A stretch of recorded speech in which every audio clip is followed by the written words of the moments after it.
Well,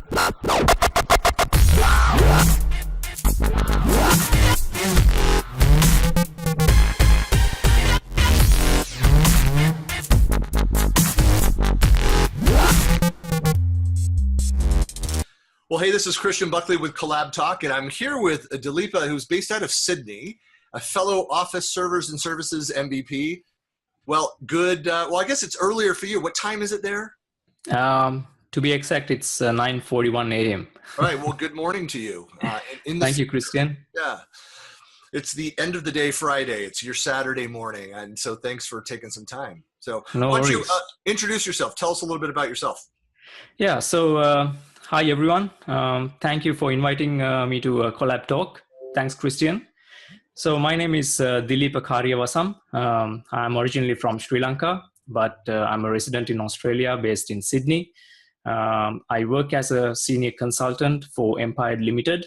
I'm a Microsoft MVP in Office Servers and Services, who is mainly focused on Office 365 and Exchange related technologies. I'm also a Microsoft certified trainer and been in the IT industry for the last, 12 years. Yeah, 12 years. Wow. And you said you were out of Perth before that. I've been to Perth several times, and I've got some friends over there. It's out there. It is, and it is developing, and it's coming up.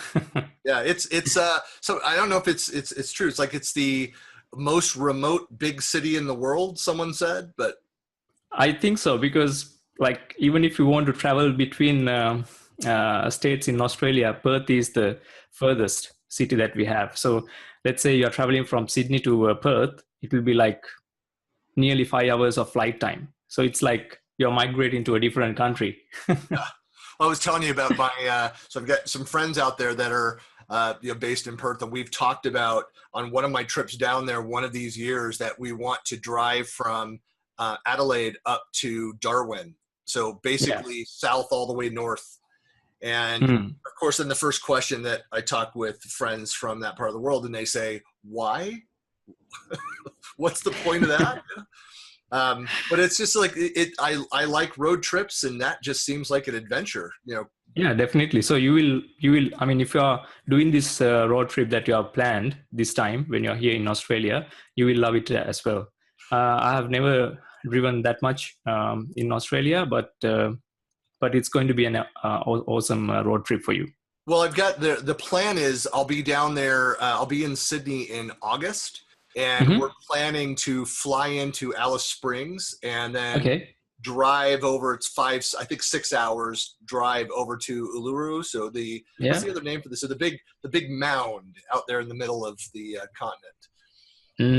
I have no idea, to be honest. The other name for it, but it's so that's a bucket list item for me to see. I live in Salt Lake City, which is out here it's high desert, and so I've always been a fan of Utah high desert, northern Nevada, southern Idaho, like around there. It's just incredibly beautiful and sparsely populated, and so driving across Australia appeals to me. But yeah, definitely.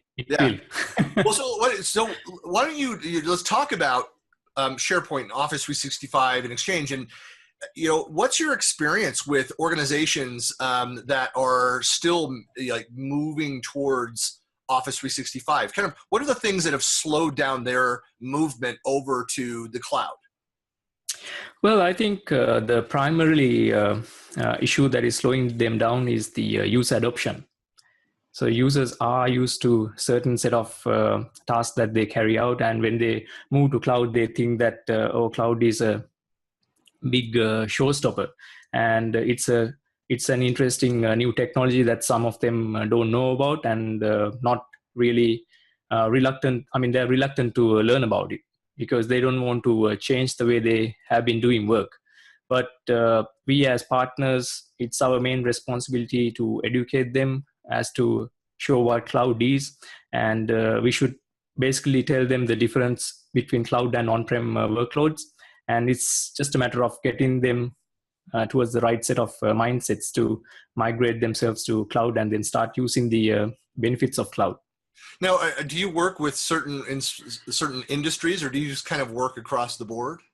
Well, we focus on across the board sort of stuff. So we are into government industries, we are into public sector, private, all sorts. Yeah, enterprises to SMBs. Yeah.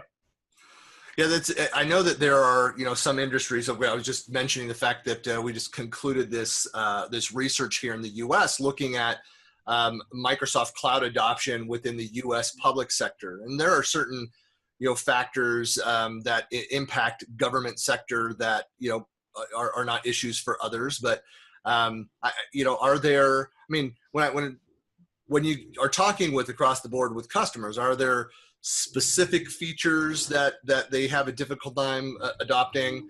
Let me ask you this way. Yeah. When Office 365 was first launched, where we saw the most movement over to the cloud was with Exchange. It was very mature workload. There's very high parity with the on-prem and cloud versions of that. And so organizations would go and move their email across where they may have been reluctant on other systems. I mean, do you still see that kind of, are the percentages still there in favor of moving email and they struggle with other workloads? Yes, I still see that, but I've also seen a growing adoption of other technologies in Office 365, such as SharePoint, Teams, all that, especially OneDrive. When OneDrive was launched, to be honest, we had some issues, files syncing up and down. So now, since Microsoft has been working very hard to fix those issues and have released features that are good enough for the enterprise customers to use, people are starting to move OneDrive as well now. So now the adoption rate is quite high. It's not only Exchange Online. They are moving towards other products as well on Office 365. Yeah. Well, yeah, and I think that was, certainly my experience in working outside of the Microsoft ecosystem. I got into SharePoint in 2005 and had worked with other competing platforms and OEMs and things, and worked a lot in the IBM sector, and never on the email side of that. I just always steered clear of. I don't think I've ever worked for a company that used Notes as their email, thankfully. But worked with a lot of customers, especially the early days of Office 365, that were on Notes and making that transition across. And it was, of course, that was very difficult. The learning that we had from that experience was that where we were more successful with organizations was where it wasn't a forced migration that happened like over a weekend where IT moved systems across and then end users had to kind of pick up the pieces and figure out what was broken and what was working, what was different. But instead said, okay, we're going to set up the new system. We still have the old system, and you, the end users and the team site owners, the project owners, can then manually move these things across as it makes sense when you're ready. Yeah, and that's right. And OneDrive is an important part of that strategy. So if organizations are able to go in and move the assets, because like every migration, as you know, there's the migration of the content and the data, which is the easy part. And then there's the infrastructure, the rest of what you've built out, the automations, the third-party tools, but even your team sites and sub-sites and navigation and all of those, and having to then, it's not just a move it from one environment to the other, but we have to fundamentally rethink how we're going to go and build this and what makes sense. What do we purge? What data do we need to move over and store within this environment? It's just a very different experience. Exactly. Yeah. But since we have third-party migration tools to migrate different workloads to Office 365, it has made our lives easier as well.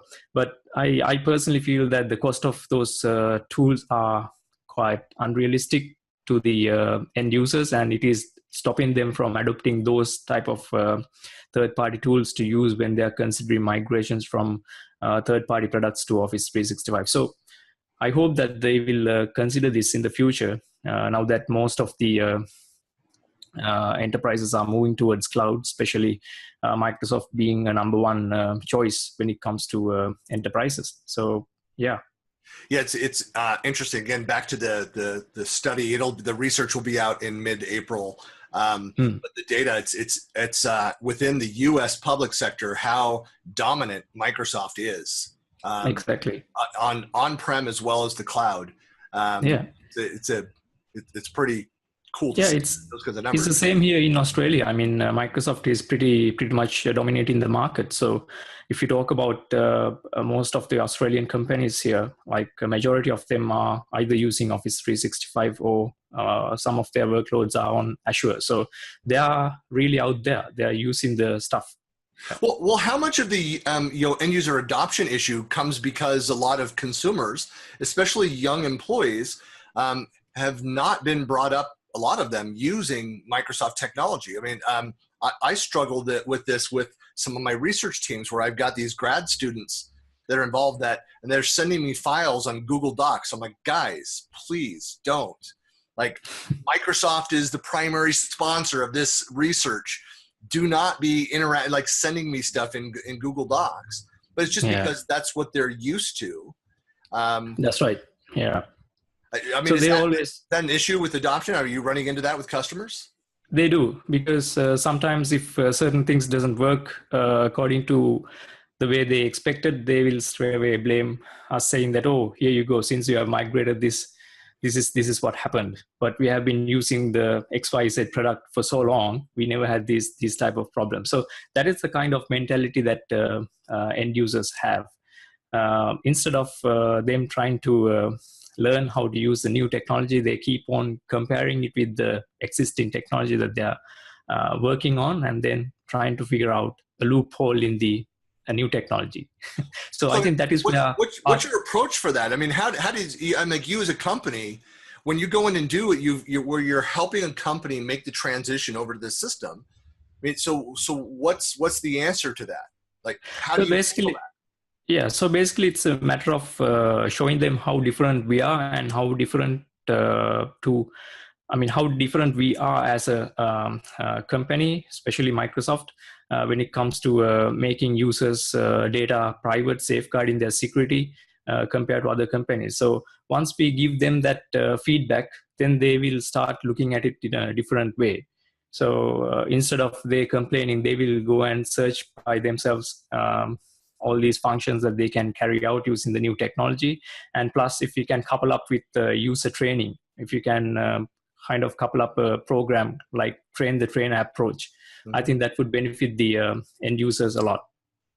There's something that I know that in the Microsoft ecosystem, well, inside Microsoft, you had after the Yammer acquisition, there was, and I just happened to be wearing the shirt. It's not, I'm not bringing it up because I'm wearing the shirt. It just kind of came up but so Yammer had this concept of the community success managers, and it was, they're all Yammer focused. It was a new concept, and Microsoft kind of killed off that program. And I'm not that I disagree with that decision. But what's interesting is what's happened now is that Microsoft is hiring all of these customer success management. Now it's a different role somewhat than what was in place through the Yammer acquisition. But the way that I identify that, and having talked with a lot of people that have a CSM title in different companies, is the recognition that for these kind of broad collaboration and knowledge management systems, that there needs to be someone dedicated to the success of collaboration within the organization. That there's somebody who is coordinating, figuring out what user training is needed, what can we do to constantly be keeping people warm on concepts of, hey, this is how this is different, and helping people move from the old way of doing things to the new. I mean, do you guys do something like that, provide that as well? We don't actively do such type of training, but we as partners are very much glad to help the end customers if they request us to do so. So we can carry out some customized trainings according to their requirements. I mean, some customers will come and ask, hey, why don't you couple up training along with your deployment model? for us to train the end users, or at least the administrators. So we had a couple of customers coming and asking us for the training, especially when it comes to using new technologies such as Teams and stuff. So yeah. Yeah, well, and that's always, I guess, the danger is that you can't just assume that, hey, there's a new version of Office 365 is very close to what they've been doing with Office and SharePoint on-prem. It's like, no, you can't just assume that people will figure that stuff out on their own. There needs to be kind of, transition period and training, education that happens. They do, yeah. Well, how is Teams being adopted? I mean, you're talking with primarily SharePoint Exchange shops as they move over to this. What's the uptick like? What's the adoption like? Well, there's a huge vibe with regards to Microsoft Teams as well across Australian companies. So they are very keen to understand how they can align this with their business model and how they can use this to collaborate more effectively. So we have seen a growing adoption of Microsoft Teams as well for the past few months among the customers. Well, I know that there's actually, I just saw there's some global, event that's going on for over multiple days and around specifically Teams. There's a lot of buzz, a lot of excitement. There's a lot of SharePoint people that are kind of moving their focus over to this. And it's partly because of just the maturity of where SharePoint is, and not that there's not a lot of really exciting things happening with SharePoint. But I think that that's also indicative of just the level of interest from customers. That is right. Figuring out Teams. I'm actually doing there's a SharePoint conference North America that's happening end of May. And one of the sessions I'm doing is around how to leverage. In fact, I'm doing this at the Digital Workplace Conference, New Zealand, at the beginning of May. I'll be over in Auckland and talking about how do you better surface and better leverage SharePoint through Teams. And so talking about both those technologies. Yeah, that's good, because most of the companies are using SharePoint, and they want to see how they can adopt Teams to kind of leverage what they have been doing in SharePoint to see if they can match that functionality with Teams. So that's where the focus lies currently. And we as an organization, we also actively use Teams for our internal discussions and things like that. And I've seen other customers that we have been supporting are also keen to understand how they can best use Teams in their environment. Well, it's always exciting to have a lot of new. I mean, thankfully, the rate of innovation coming out of Microsoft is so fast that every week there's something new that's going on. Exactly. Yeah. And it's hard for us to keep track as well. Yeah, I know. It's we're in a perpetual state of change. Yeah. And that's just the world that we live in now. But well, hey, really appreciate your time. How can people reach out to you, get in touch with you? Where can they find you through social? Yeah. So I'm on most of the social media channels. You can find me on my blog. That is www.techiewithablog.com, and I'm also on LinkedIn. If you're on Twitter, you can tweet to me on Dileep's tweets, and I'll be more than happy to get in touch with you and then clarify any of your doubts you have with regards to Office 365 and Exchange.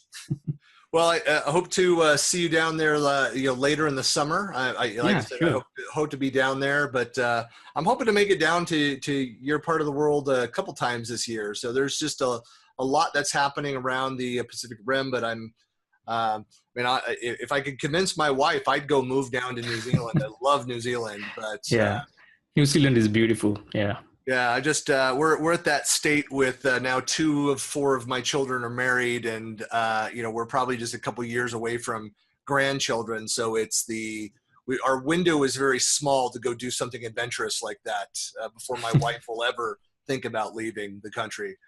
But a lot of responsibilities, I guess. Yeah. Well, thanks a lot for talking, and have a great rest of your weekend. Thank you very much, Christian, and have a good weekend. Thank you for inviting me. Looking forward to meeting you here in Australia. Talk to you soon.